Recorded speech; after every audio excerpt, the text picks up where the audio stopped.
गिबि गिबि दुलाराय नायगिरिफोरनिसिम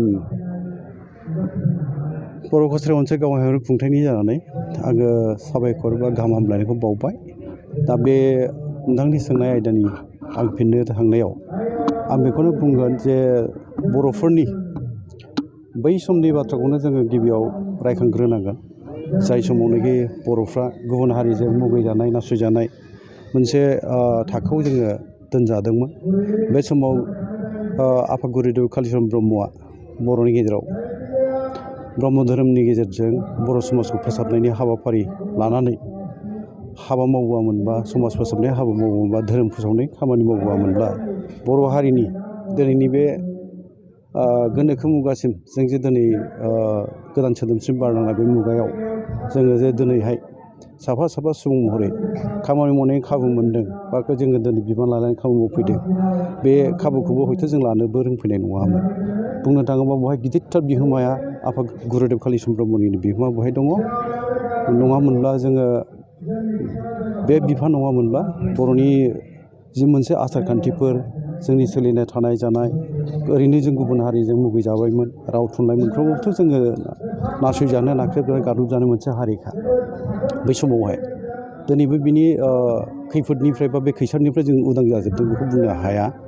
जों नाजालायगासिनो दं जयैनो। दा बर'नि गेजेराव जों बुंनांगोन जोङो गुबुन गुबुन धोरोमारि सिबियारि जानो हागौ, नाथाय जों गिबियाव नैबेखौ बुजिनानै लानांगोन जे जोङो जायखि धोरोमानो मानियाथों मानो, सोरबा बाथौ मानिनो हागौ, सोरबा ब्रह्म मानिनो हागौ, सोरबा ख्रिस्टानावबो दङ, सोरबा सत्रंगियाव दं, बायदि बायदि।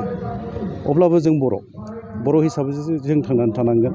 आरो बे हिसाबैनो जाय गाव मोजां मोननाय गावबा गाव धोरोमनि खोथा बुङो, आरो भारतआ मोनसे गणतन्त्र हादोर, मोनसे धोरोम बासिलायै हादोर, बे हिसाबै बयहाबो धोरोम गाव मोजां मोननायखौ फालिनायनि बा गनायनानै खामानि मावनायनि मोन्थाय बयहाबो दंखायो।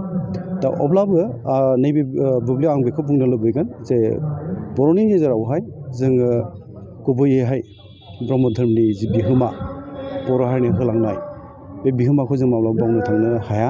आरो आफा गुरुदेव कालिचरन ब्रह्मनि जि मोनसे बै समावहाय एसेबां मोनसे खैफोद गोनां मोनसे सममोन, बियो बुब्लिमोन, बेखौ सौसिबोनानै बर'नि गेजेराव सोलोंथाइनि मोनसे सोरांफोर सारना होनाय, बर' हारिया मुगैजानाय मोनसे जि थासारियाव जोङो दङमोन, बेनिफ्राय बोखांनानै लाबोनानै सुबुं समाजाव सोदोमस्रिनि मोनसे गोदान बारहावाजों खाबजाहोनानै हाबा मावनांगौआ गोब्राबमोन। बै समावहाय गोबां जेंना जेथो खैदां खैफोदखौ सौसिनानै बे बर'नि गेजेराव मोनसे मोजां जोंनो लामा होलांदों।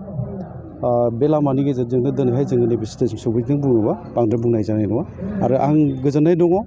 आरो दिनैहाय नैबेवहाय कख्लाबारि जि मोनसे हुजुवा, बावहाय ब्रह्म धोरोमनि 47थि बे जथुम्माखौ खुंनो लानाय, बे मोजाङै जाफुंगोन आंहा फोथायनाय दङ। आरो बे जाफुंसारगोन, मानोना बिथांमोनहानो दिनै पान्जा आफादनि फैलाजे बरगयारि, जायखौ बयबो मोजाङैनो मिथिखायो, सिनायखायो। बिथाङा हारिमु मुलुगाव मोजाङैनो सिनायजानाय। आरो दिनैहाय बे ब्रह्म धोरोमनि जि जथुम्मा, बेखौ खुंफुंनाय जाफुंहोनायनि सासे पान्जा आफादनि गोख्रों जि बिबान लानानै खामानि मावदों, आं खोब गोजोननाय मोनदों। आरो फोथायनाय दं बिथांमोननि सायाव जे बे जथुम्माया गाजा गोमजायै मोजाङै जाफुंनानै थांगोन।